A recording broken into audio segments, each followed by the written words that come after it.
Segala puji syukur bagi Allah kita yang memberikan kita napas kehidupan pada pagi hari ini. Patutlah kita menaikkan pujian syukur dan sembah kita kepada Dia. Karena Dia adalah satu-satunya Allah yang kita andalkan dalam kehidupan kita hari lepas hari. Haleluya Yesus. Mari naikkan pujian sembah kita kepada Allah.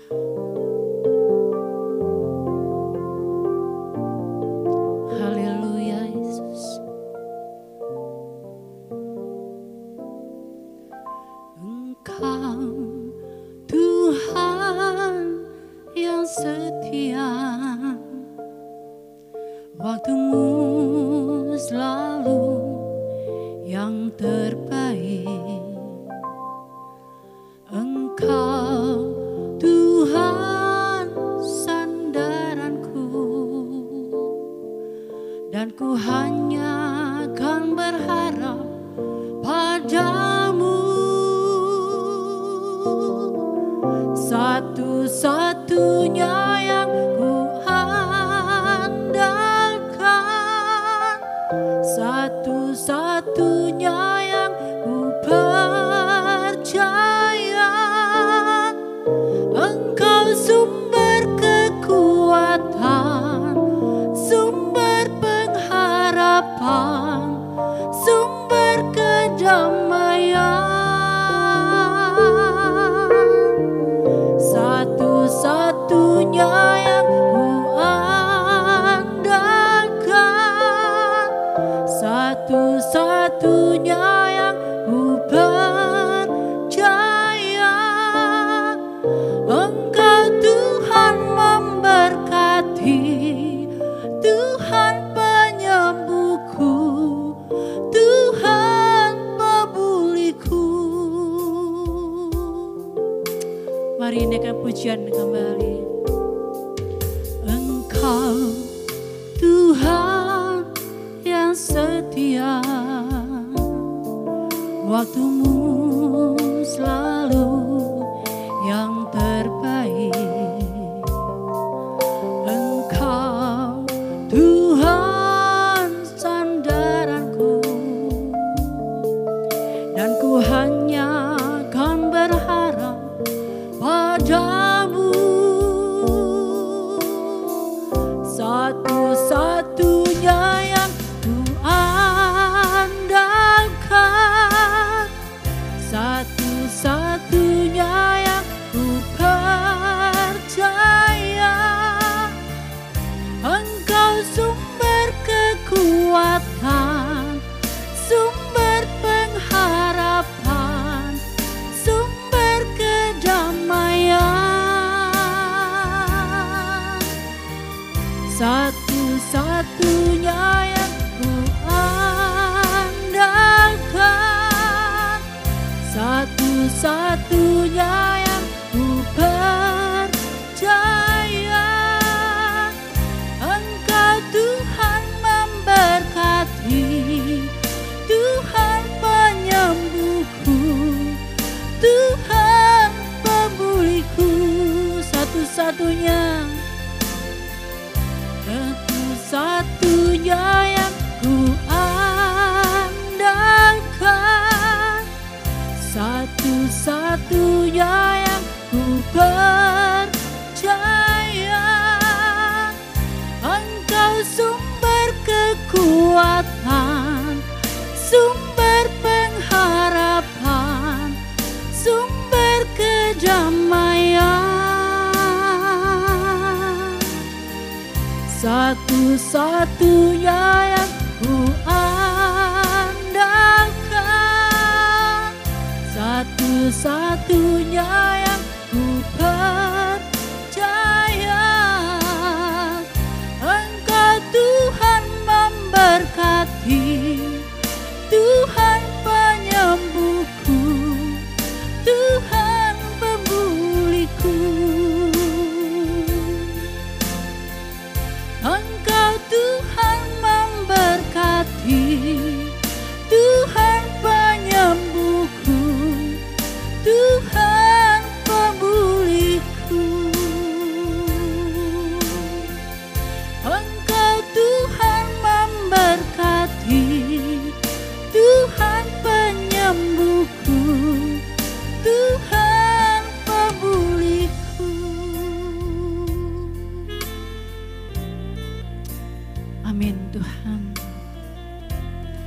Engkau satu-satunya Allah yang kami andalkan di dalam kehidupan kami. Di dalam setiap masalah kami. Di dalam setiap keluh kesah kami Tuhan. Engkau adalah Allah yang setia. Kami juga mau meresponi kesetiaan-Mu dalam kehidupan kami Tuhan. Kami mau belajar setia ya Bapa, taat kepadamu ya Tuhan. Terima kasih Bapa. Kami menyerahkan pagi hari ini ke dalam tangan. Seluruh umat-Mu Tuhan dimanapun berada Engkau memberkati. Yang dalam keadaan sakit, terbaring sakit, Engkau sembuhkan, Engkau pulihkan ya Bapa. Berikan harapan yang baru, kekuatan yang baru kepada semua jemaat-Mu. Terutama kepada jemaat yang sedang menderita sakit. Kau sembuhkan di dalam nama Tuhan Yesus Kristus. Kau jamah ya Tuhan. Terima kasih Tuhan Yesus. Memberkati kami semua dengan sukacita yang baru pada pagi hari ini. Mengurapi hamba-Mu yang akan menyampaikan kebenaran firman-Mu Tuhan pada pagi hari ini. Terima kasih Tuhan. Engkau Allah yang termulia di dalam kehidupan kami. Segala puji, hormat, dan syukur kami naikkan kepadamu pada pagi hari ini. Di dalam nama Tuhan Yesus kami sudah berdoa dan berdoa syukur. Haleluya. Amin. Terpujilah nama Tuhan yang memberikan kita napas kehidupan pada pagi hari ini. Yang memberikan kita sukacita pada pagi hari ini. Karena Dia adalah Allah yang termulia di dalam kehidupan kita. Mari naikkan pujian syukur kita kepada Allah kita yang hidup. Haleluya.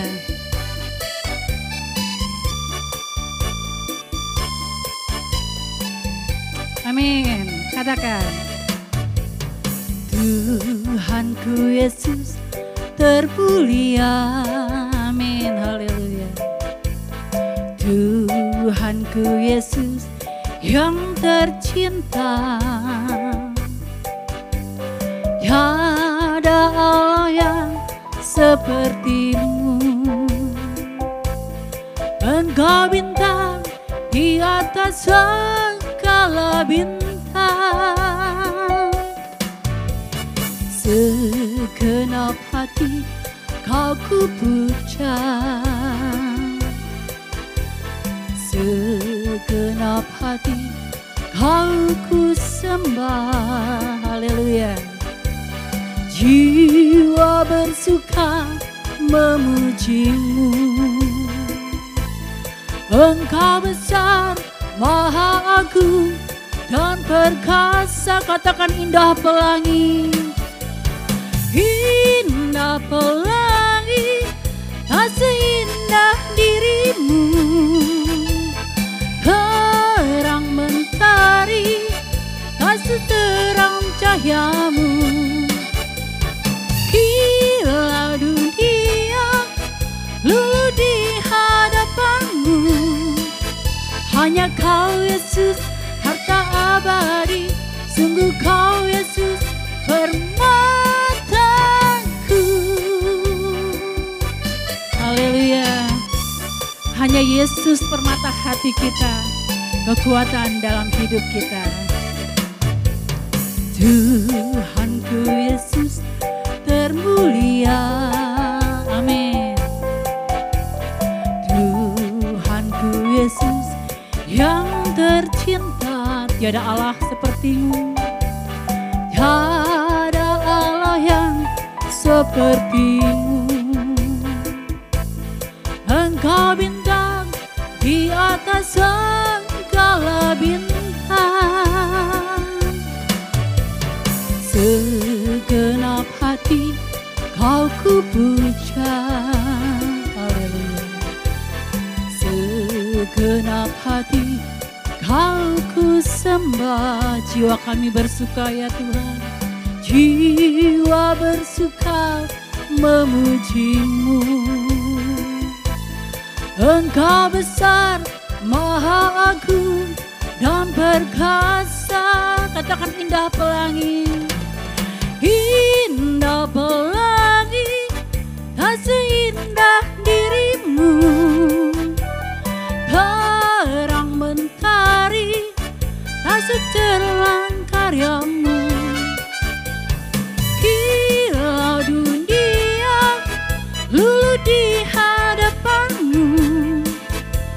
Hanya Kau Yesus, harta abadi. Sungguh Kau Yesus, permataku. Indah pelangi, indah pelangi, tak seindah dirimu. Terang mentari, tak seterang cahayamu.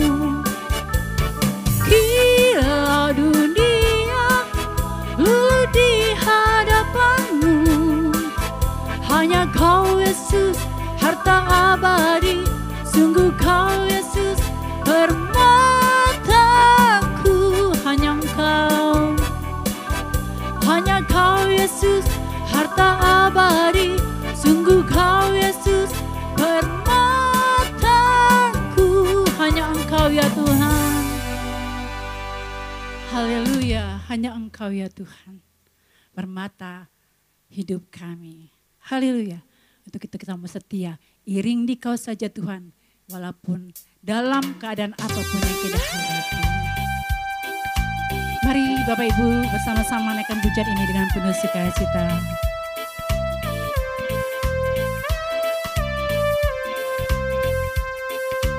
Haleluya.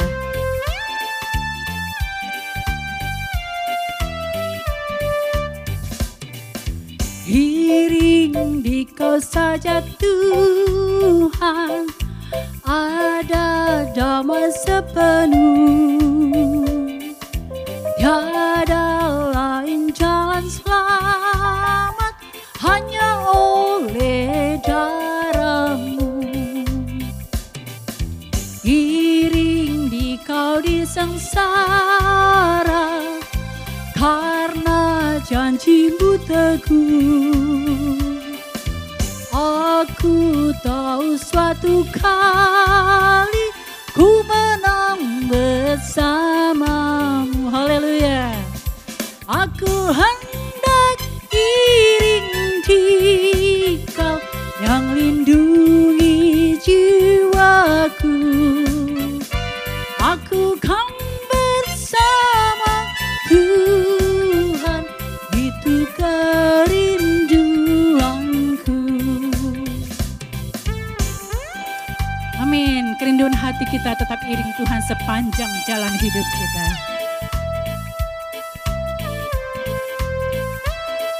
Haleluya Yesus. Aku ingin ikut Tuhan.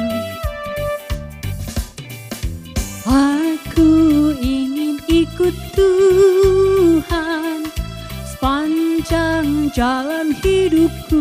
Amin. Dalam suka, dalam duka, ku kan puji nama-Mu. Aku hendak iring di Kau yang lindungi jiwaku. Aku kan bersama Tuhan, itu kerinduanku.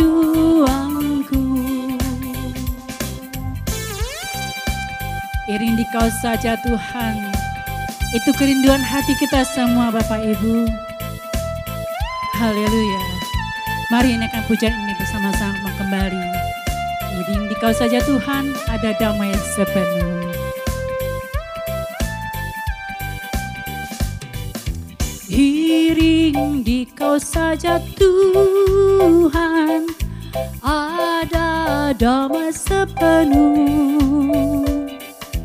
Tiada lain jalan selamat, hanya oleh darah-Mu.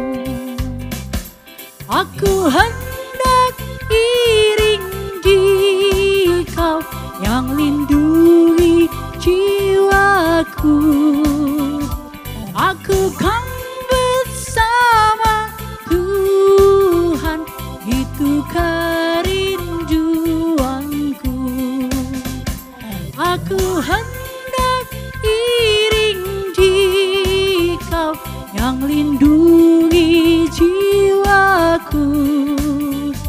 Aku kan bersama Tuhan, itu kerinduanku, itu kerinduanku, itu kerinduanku.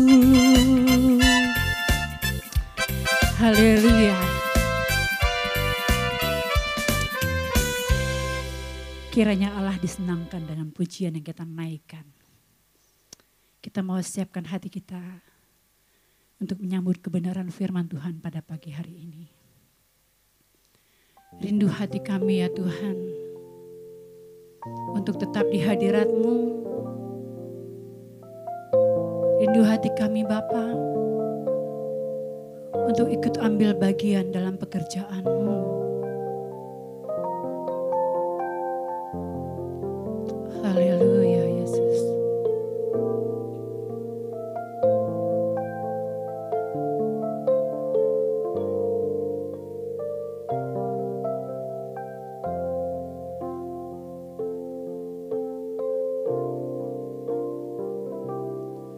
Saat aku di hadapan-Mu,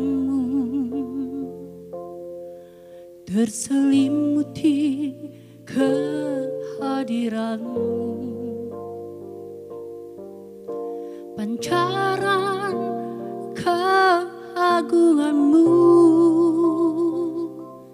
nikmat surga penuhi hatiku. Amin Tuhan. Curah api kemuliaan-Mu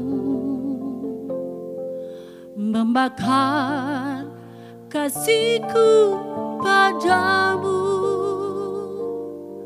terkobar roh untuk melayani, untuk mengabdi sepenuh padamu.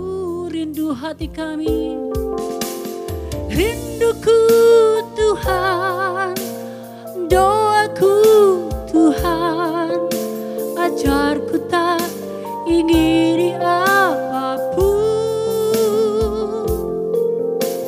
Rinduku Tuhan, doaku Tuhan, tetap tinggal di hadirat-Mu.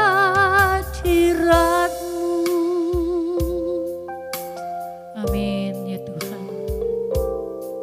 Saat aku di hadapan-Mu, terselimuti kehadiran-Mu, pancaran keagungan-Mu, nikmat surga penuhi hatiku. Curah api kemuliaan membakar kasih Kami, membakar kasihku padamu, terkobar roh untuk melayani, untuk mengabdi sepenuh padamu. Katakan rindu hati kami, rinduku Tuhan, doaku Tuhan, ajarku tak ingini apapun.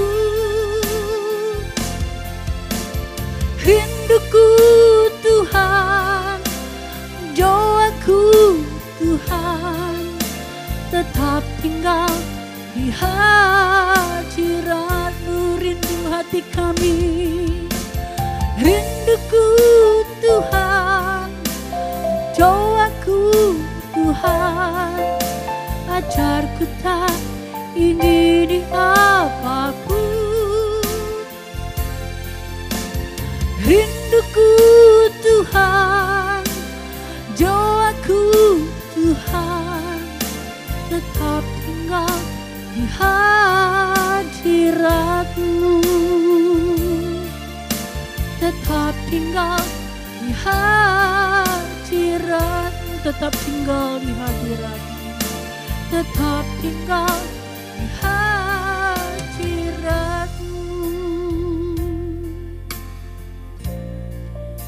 Kami siap mendengarkan firman-Mu ya Tuhan. Berbicaralah. Tuhan memberkati kami semua. Amin. Saya serahkan kepada hamba-Nya pagi hari ini yang akan menyampaikan kebenaran firman Tuhan.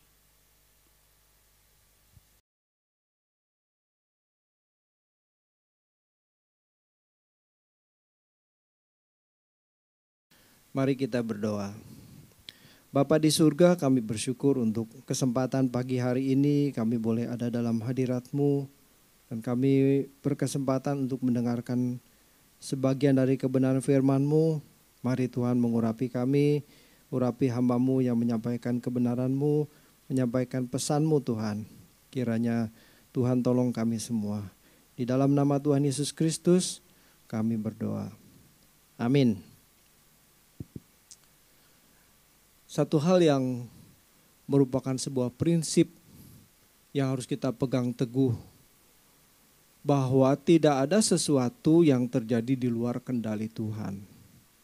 Saya ulangi kalimatnya, tidak ada sesuatu hal yang terjadi di luar kendali Tuhan. Semua yang kita alami ini, hari-hari ini, itu atas izin dan di bawah kontrolnya Tuhan. Tidak ada kejadian sekecil apapun yang terjadi seperti bola liar yang lepas kendali. Apalagi peristiwa besar yang belakangan ini kita alami, yaitu pandemi corona, pandemi COVID-19. Sangat mengerikan sekali. Ini sudah 1,5 tahun kita mengalami pandemi ini. Dan minggu-minggu terakhir angkanya begitu melonjak fantastis. Memecah rekor tahun lalu justru. Beberapa hari lalu 7 Juli tercatat angka kenaikan kasus itu di atas 34.000 per hari seluruh Indonesia. Dan Jakarta menyumbang angka yang sangat besar. Hampir 10.000 kasus per hari Jakarta saja. Dan kita tahu ada beberapa jemaat kita juga yang terkena ya. Nah, kalau kita lihat apakah ini seperti bola liar yang tidak terkendali. Makin lama bukannya makin reda, tetapi makin mengganas, makin menggila ini.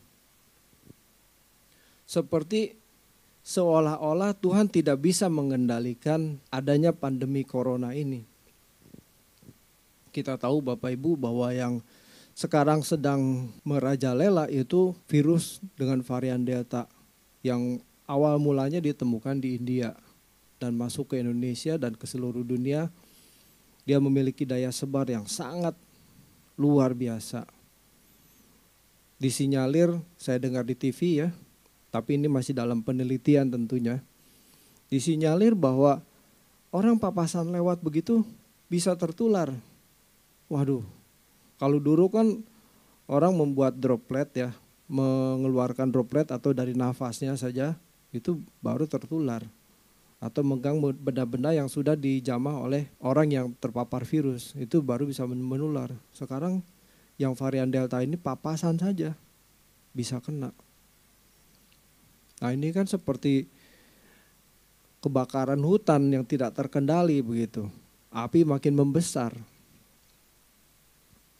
Nah, saya mencoba menghubungkan antara prinsip tadi bahwa tidak ada sesuatu yang terjadi di luar kendali Tuhan dengan apa yang kita alami saat ini, pandemi corona yang mendunia. Coba kita baca di Matius 10 ayat 34. Matius 10 ayat yang ke-34. Jangan kamu menyangka bahwa aku datang untuk membawa damai di atas bumi. Aku datang bukan untuk membawa damai, melainkan pedang. Ya, jelas loh. Ini Tuhan Yesus sendiri mengatakan, aku datang bukan untuk membawa damai, melainkan pedang. Nah, pedang di sini digunakan kata makairan, pisau besar, pedang. Ini menunjuk sebuah keadaan yang tidak nyaman. Bisa perang, bisa bencana alam, gempa bumi, tsunami, longsor. Bisa juga wabah penyakit seperti yang kita alami hari-hari ini, sudah 1,5 tahun ini. Nah, kedatangan Tuhan Yesus ini membawa manusia kepada zaman baru, yaitu zaman anugerah. Anugerah di sini adalah keselamatan abadi yang disediakan bagi orang percaya yang mengikuti jejak Tuhan Yesus. Karena ada orang yang mengaku percaya tetapi hidupnya tidak mengikuti jejak Tuhan Yesus. Jadi kalau mau dirubah ya harus ikut jejak Tuhan Yesus. Nah, zaman anugerah ini berarti hidup yang tidak nyaman, bukan hidup yang nyaman. Bukan kita bisa ngipas-ngipas, ucang-ucang kaki, semuanya aman, tentram, bukan. Nah, kalau dunia tenang-tenang saja, maka manusia tidak merasa membutuhkan Tuhan. Ya, buat apa lagi? Seperti kebanyakan orang-orang di Eropa. Kalau ditanya, kamu ke gereja nggak? Enggak, ngapain ke gereja? Tuh kan, buat apa cari Tuhan? Tuh kan kurang ajar. Beruntung kita yang ada di Indonesia ini yang memiliki situasi yang tidak begitu nyaman sehingga orang cenderung untuk mencari Tuhan. Jadi dunia itu seperti diobok-obok, diaduk-aduk supaya tidak nyaman. Loh kok gitu Pak? Ya betul. Tuhan Yesuslah yang mengizinkan atau mensahkan semua kejadian itu dalam hidup kita atau dalam dunia ini. Dalam kitab Wahyu pasal 5 itu ditulis bahwa Tuhan Yesus sanggup membuka meterai. Meterai itu menunjuk perjalanan sejarah dunia. Nah, hanya Tuhan Yesus yang sanggup membuka meterai. Meterai dibuka artinya perjalanan sejarah dunia itu berubah. Ya, berubah. Jadi dengan adanya COVID ini semua berubah. Coba, apa yang tidak berubah? Berubah. Cara orang berbisnis berubah. Kalau dulu kita mau belanja ya kita datang ke warung bayar pakai uang, barangnya ambil bawa pulang. Sekarang kan enggak. Kita perlu barang, kita ambil HP. Kita ambil handphone kita cari-cari barang situ ya klik-klik-klik, bayar pakai transfer atau pakai e-money, barangnya dikirim. Berubah. Sekolah, apalagi. Dulu kalau sekolah ya kita mesti datang bawa buku ke sekolah, ketemu teman-teman, ketemu guru, kita mendengarkan guru mengajar. Sekarang dari gadget, dari smartphone, semuanya berubah. Nah, termasuk cara kita beribadah hari ini.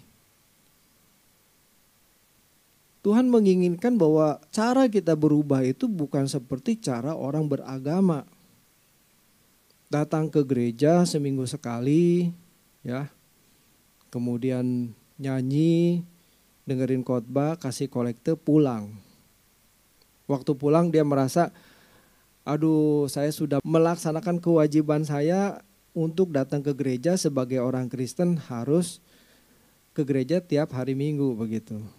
Nah ini tentu sebuah pemikiran yang keliru.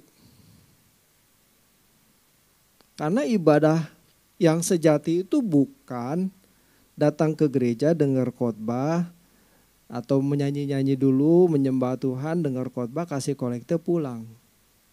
Terus sisanya begitu keluar dari gereja disenggol orang dia berhak marah-marah, di jalan dipepet kendaraan lain dia mengeluarkan kata-kata kotor, hidup suka-suka sendiri. Nah yang begini mau ngaku jadi anak Tuhan, nanti dulu. Coba kita baca dulu ya di Yohanes 4 ayat yang ke-24. Yohanes pasal 4 ayat yang ke-24. Allah itu roh dan barang siapa menyembah dia harus menyembahnya dalam roh dan kebenaran. Saya ulangi ya. Allah itu roh dan barang siapa menyembah dia harus menyembahnya dalam roh dan kebenaran. Bapak Ibu yang dikasihi Tuhan, Apa tuh artinya menyembah dalam roh? Menyembah dalam roh, apakah ketika kita berada di gereja, kemudian kita menyanyikan lagu penyembahan, ku sembah kau Tuhan, mengangkat tangan, kemudian berlinang air mata, itu kita merasa sudah menyembah. Kemudian worship leader atau pendeta, mari kita sembah Tuhan. Apakah itu yang dimaksud dengan menyembah Tuhan? Sesungguhnya menyembah dalam roh itu adalah dimanapun kita berada, kita harus mengenakan karakternya Kristus. Pikiran dan perasaan Kristus itu kita kenakan. Jadi dalam roh itu kita tidak dibatasi hanya ketika kita berada dalam gereja. Nangkep ya Bapak Ibu ya. Ketika kita di luar gereja pun kita harus tetap dalam suasana atau situasi kita dalam menyembah Tuhan. Pengabdian kita kepada Tuhan itu adalah hidup kita, bukan cuma 2 jam di gereja. Jadi ketika kita keluar dari gereja, ada orang singgung kita, kita tetap tersenyum. Dalam usaha bisnis kita ditipu orang, kita tidak maki-maki. Jadi selesaikanlah secara hukum dan etika yang berlaku. Bukan berarti kalau ditipu orang ya sudah biarlah gitu. Ya rugi, lama-lama bangkrut juga. Tapi maksudnya kita mengenakan karakter Kristus dalam hidup kita. Jadi ruang ibadah kita ini bukan cuma di gereja, tetapi seluruh hidup kita. Kita yang sebagai karyawan, sebagai mahasiswa, sebagai murid sekolah, ibu rumah tangga, atau pebisnis, siapapun kita, apapun profesi kita, itulah ibadah kita. Jadi dalam roh dan kebenaran itu kita tidak dibatasi oleh ruang dan waktu, hanya 2 jam saja di gereja, tetapi seluruh gerak hidup kita. Nah sekarang balik lagi ke kondisi yang sedang COVID ini ya. Jadi ketika kita tidak bisa datang ke gereja untuk kebaktian atau beribadah, ibadah kita ini di mana-mana. Di rumah pun kita bisa ibadah. Tapi Pak, kan kalau di rumah nggak kusuk. Ya itu belajar. Belajar kita bermeditasi, berkonsentrasi penuh di rumah. Walaupun mungkin tidak senyaman di gereja. Kalau di gereja kursinya empuk, enak, ada musik yang bagus, ada AC, tidak terganggu orang-orang lewat. Memang kalau di rumah banyak gangguannya sih. Sementara kita menyanyi lagu-lagu penyembahan, tukang sayur lewat. Ibu-ibu sudah terganggu konsentrasinya. Ntar dulu beli sayur dulu, nanti kalau dia lewat nggak bisa beli sayur. Ya memang sih. Tapi beruntung kita ibadahnya jam 7 pagi ya. Kalau yang lebih siang jam 8 atau jam 9, rasanya gangguannya lebih banyak. Kita bersyukur jam 7 pagi kita udah ibadah. Jam 8 sudah selesai. Tapi kita bagaimanapun juga kita mesti belajar konsentrasi. Karena ini waktu yang kita berikan, kita khususkan untuk beribadah kepada Tuhan. Dan itu tidak ada yang lihat. Saya tidak lihat Bapak Ibu di rumah ibadah atau tidak. Saya mungkin cuma lihat, oh viewernya cuma segini. Tetapi kan saya tidak tahu ini siapa saja yang ikuti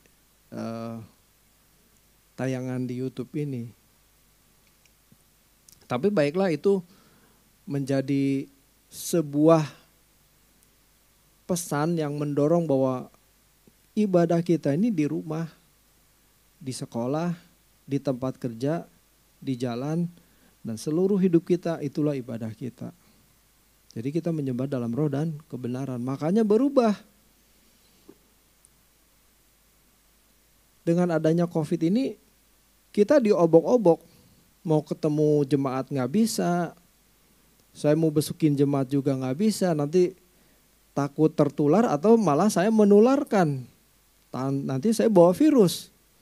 Wah ini berbahaya sekali. Jadi dengan adanya COVID ini semuanya berubah. Dan kita semakin mengasihi Tuhan, semakin rindu Tuhan untuk semakin dekat dengan Tuhan. Ini susah dibahasakan ya Bapak Ibu ya.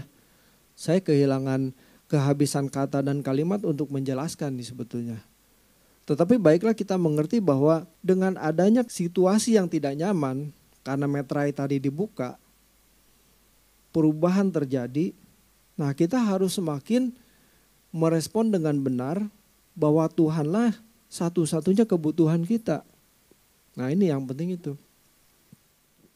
Nah apa yang Allah izinkan terjadi ini bertentangan dengan naluri kewajaran manusia tentunya ya. Semua manusia merindukan ketenangan, kenyamanan, kalau bisa jangan ada penyakit, jangan ada perang, jangan ada bencana. Semua lancar, baik-baik saja, everything is running well, begitu ya. Jadi memang naluri kewajaran manusia itu adalah mencari kebahagiaan. Orang mencari sukses supaya hidupnya bahagia. Bisa dikatakan sukses atau berhasil itu maksudnya mencapai atau mendapatkan apa yang diinginkan sehingga dia merasa berbahagia. Nah kalau konsep kebahagiaan itu dipahami seperti kebanyakan manusia pada umumnya, yaitu memperoleh kebutuhan jasmani. Jadi kebahagiaan yang dipahami ini tidak sesuai apa yang diajarkan Tuhan.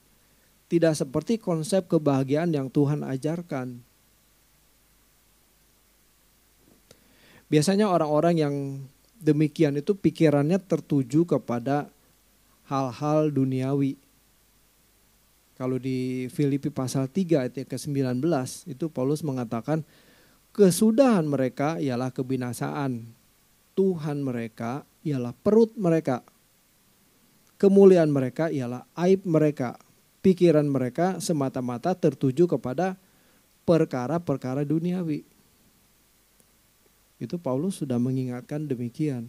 Jadi kita jangan sampai kita salah. Udah dikasih tahu kita tetap jalan terus. Ini namanya kebodohan. Tentu orang yang demikian ini tidak melayani Tuhan, tetapi melayani diri sendiri. Kalaupun mereka berurusan dengan Tuhan, itu hanya bermaksud mengeksploitasi Tuhan. Apa tuh mengeksploitasi? Memanfaatkan Tuhan, menggunakan Tuhan untuk memenuhi kepentingan diri sendiri. Supaya kebutuhan jasmaninya dipenuhi. Nah kalau begini kan berarti Tuhan dijadikan alat untuk melayani dirinya. Jadi keliru ya. Yang jadi Tuhan siapa jadi? Mestinya kan kita sebagai makhluk ciptaan kan kita mengabdi kepada Tuhan. Ya Tuhan, apa yang Kau kehendaki untuk kami lakukan. Nah mestinya kan begitu. Bukan Tuhan, sembuhin aku. Engkau berkati bisnisku Tuhan. Loh kok maksa sama Tuhan? Loh piye toh? Keliru Bapak Ibu.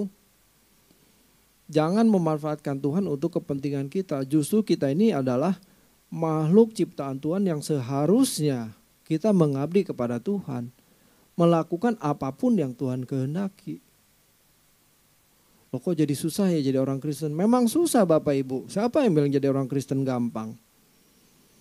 Kalau kekristenan gampang itu pasti kekristenan yang salah. Kan Tuhan sudah mati buat kita. Kita lebih dari pemenang. Ada usaha sedikit pun berarti itu bukan anugerah Allah. Yaitu hyper grace. Pemahaman yang keliru jangan dituruti ya. Lebih dari masalah tidak salah dalam memilih jodoh, sukses dalam karir, berhasil dalam bisnis, atau segala sesuatu yang bertalian dengan pemenuhan kebutuhan jasmani. Hal menjadi semakin serupa dengan Tuhan Yesus adalah hal yang utama dalam hidup kita. Saya ulangi kalimatnya. Hal menjadi semakin serupa dengan Tuhan Yesus adalah hal yang terutama dalam hidup kita. Itulah kebahagiaan kita. Tuhanlah sumber kebahagiaan kita.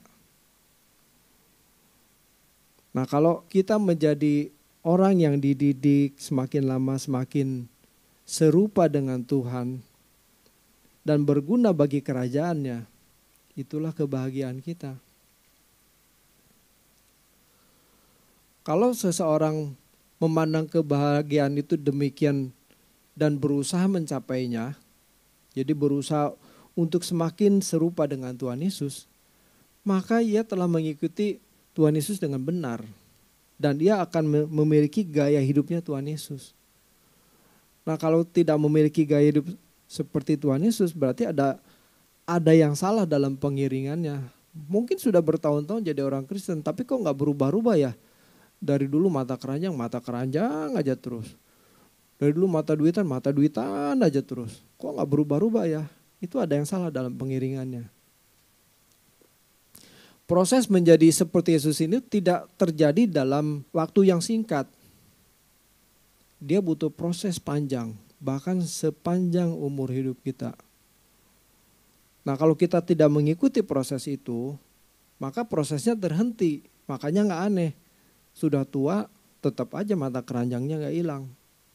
Yang ditonton itu adalah tontonan-tontonan yang tidak pantas sebagai anak Tuhan.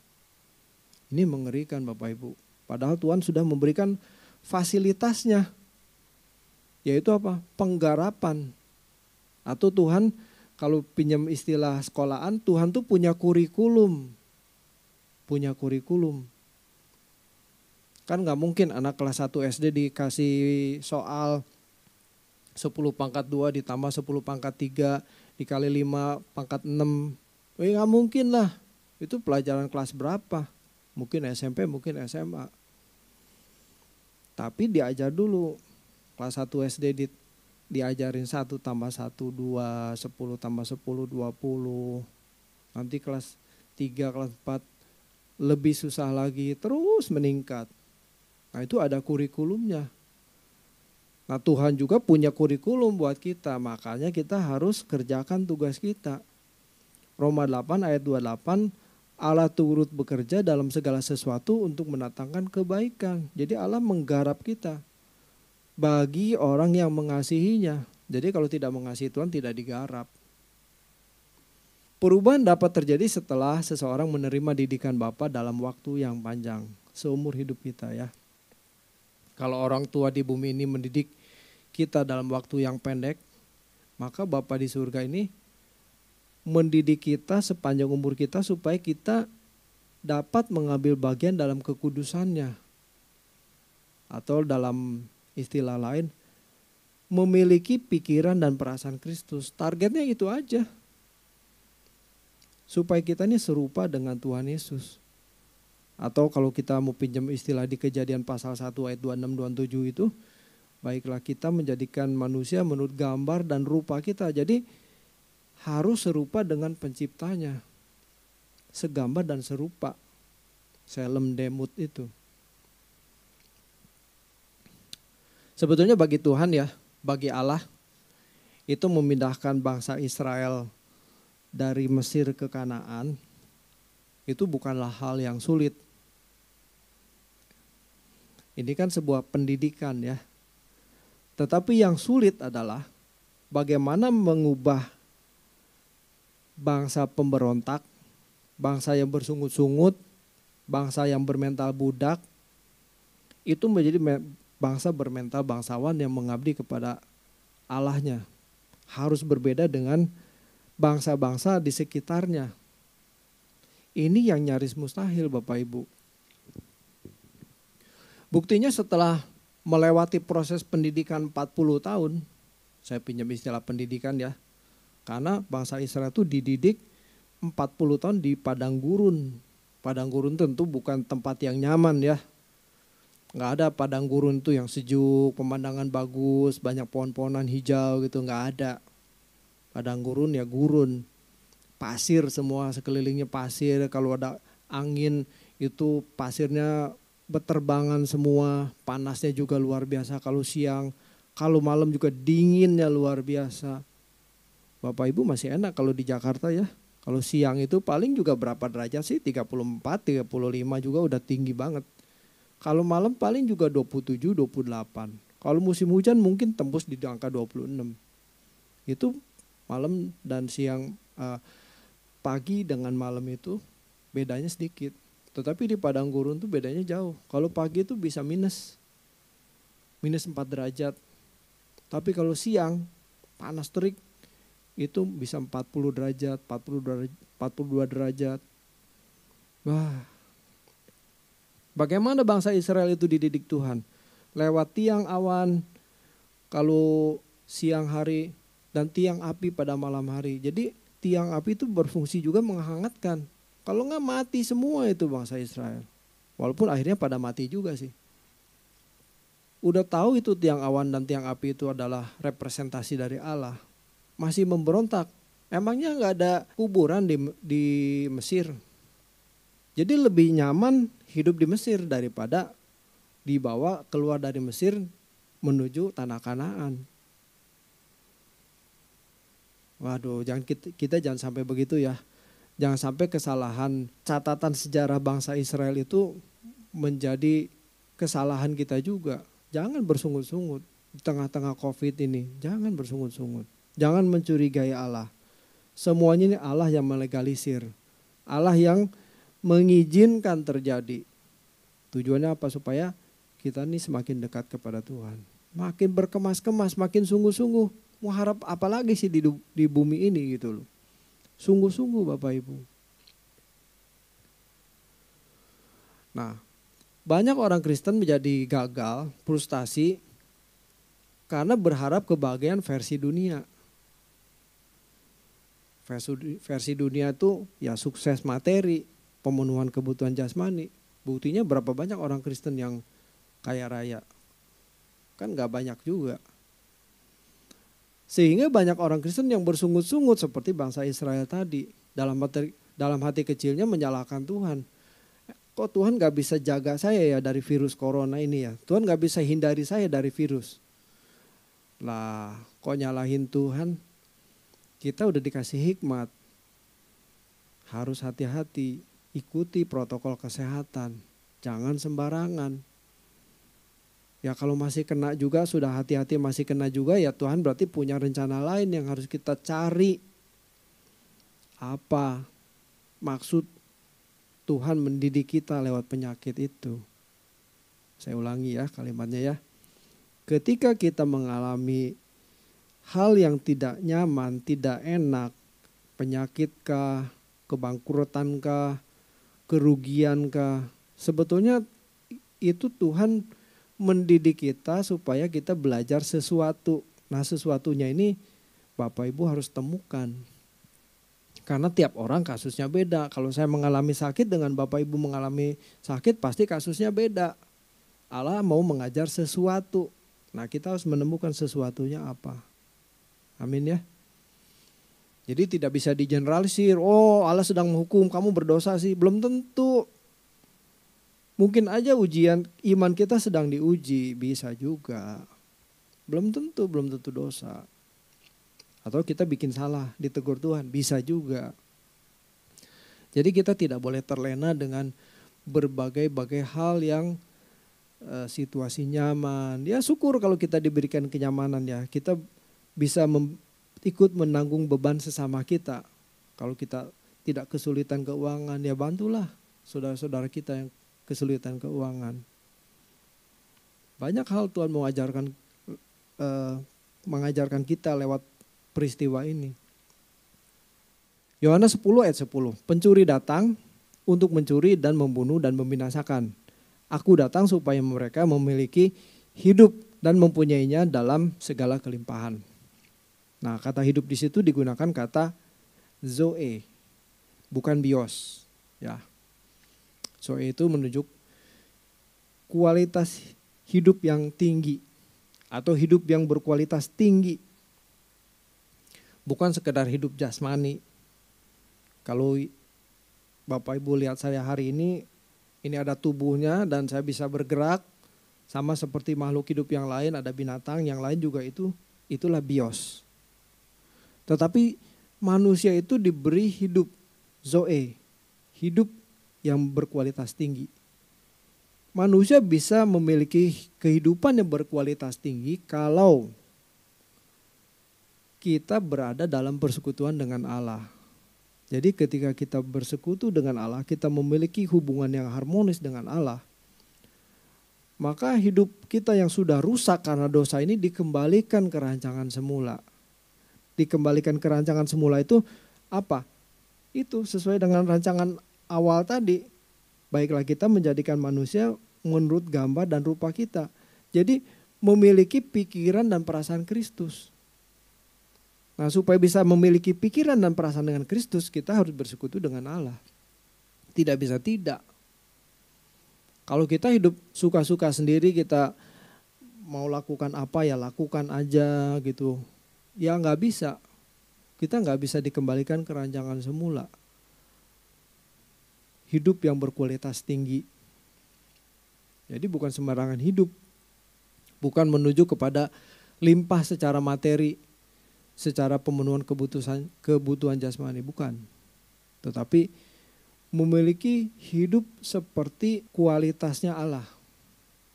Waduh, ini luar biasa ya. Saya ngomong gini kayak ngomong besar aja ya Bapak Ibu ya. Seperti gak pernah nginjek bumi gitu ya. Ya memang kita belum seperti apa yang Tuhan kehendaki. Belum seperti pribadi seperti Tuhan kita Yesus Kristus. Tapi kita menuju ke sana. Dan kita berjuang dari hari ke hari supaya kita makin sempurna. Kalau kita tidak berjuang, ya bye-bye. Selamat jalan, pasti gak ketemu Tuhan maksudnya. Tuhan di surga ya kita nanti ditinggal di bumi. Ketika Tuhan datang kembali, bumi ini jadi lautan api, kita ditinggal. Tidak diangkat, tidak dikenal Tuhan. Mengerikan sekali. Lebih mengerikan daripada wabah pandemi corona ini. Oke Bapak Ibu, jadi pesan kita pagi ini adalah bagaimana kita bisa tetap berbahagia di tengah-tengah situasi yang tidak nyaman, terutama dalam pandemi corona ini. Konsep kebahagiaan kita bukan karena semuanya nyaman, tidak ada sakit penyakit, uang ada, rumah ada, mobil ada. Bukan karena itu. Bukan karena hal-hal jasmani. Tetapi konsep kebahagiaan ketika kita memiliki persekutuan yang indah dengan Tuhan. Dan kita dibentuk terus. Karakter kita dididik, diubahkan makin lama makin sempurna. Sempurna seperti Bapa, serupa dengan Tuhan Yesus.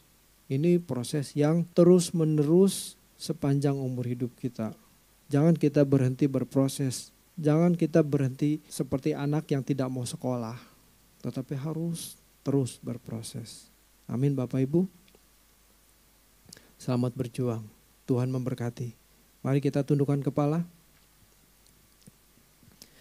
Bapa di surga, terima kasih untuk pesan-Mu pada pagi hari ini Tuhan. Di tengah-tengah situasi yang tidak nyaman, di tengah-tengah pandemi corona yang begitu mengganas Tuhan, kami mau tetap memandang Tuhan.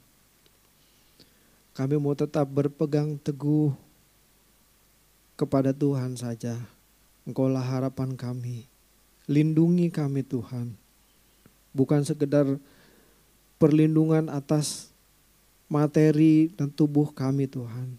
Tetapi Engkaulah penjaga jiwa kami. Engkau melindungi jiwa kami dari kemurtatan, daripada tipu muslihat iblis, kenyamanan hidup yang membuat kami tidak berubah, yang membuat kami tidak semakin seperti Engkau Tuhan. Terima kasih Bapa. Terpujilah nama-Mu Tuhan. Kami akan melanjutkan aktivitas kami setelah ibadah ini Tuhan. Engkau menyertai, memberkati kami semua Tuhan. Terima kasih Bapa. Jemaat-Mu yang terpapar virus corona, yang dalam keadaan sakit, Tuhan Engkau ingat mereka. Kami percaya ada maksud dan rencana Tuhan dalam peristiwa yang jemaat-Mu alami Tuhan. Biar Engkau mengajar, mendidik kami semua Tuhan. Terima kasih Bapa. Kami berdoa juga Tuhan untuk anak-anak-Mu yang sudah menyampaikan persembahannya kepada gereja-Mu ini Tuhan. Biar Tuhan memberkati. semua Tuhan. Terpujilah nama-Mu Tuhan. Mari Bapak Ibu, kita angkat tangan kita dan kita menerima berkat dari Tuhan. Segala berkat dari Allah Bapa, kasih dan rahmat dari Tuhan kita Yesus Kristus, dan persekutuan yang manis dan indah dengan Roh Kudus yang memimpin, menolong kita dan menyempurnakan kita sampai Tuhan datang kembali. Di dalam nama Tuhan Yesus Kristus kami sudah berdoa. Haleluya. Amin.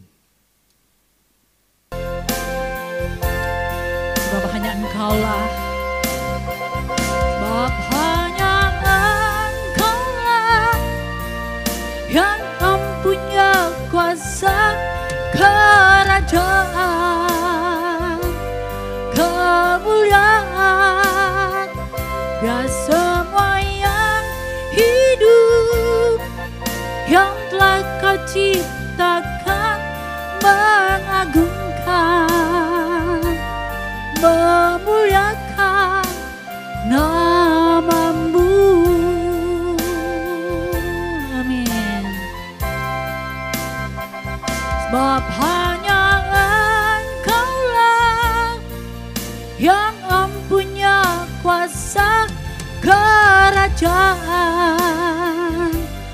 kemuliaan, dan semua yang hidup yang telah Kau ciptakan, mengagungkan, memuliakan nama-Mu,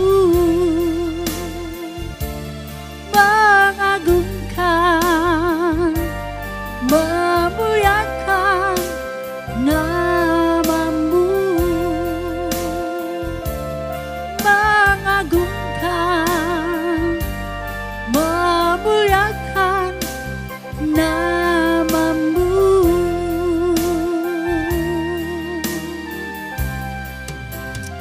Haleluya. Terpujilah nama Tuhan Yesus. Ibadah kita selesai.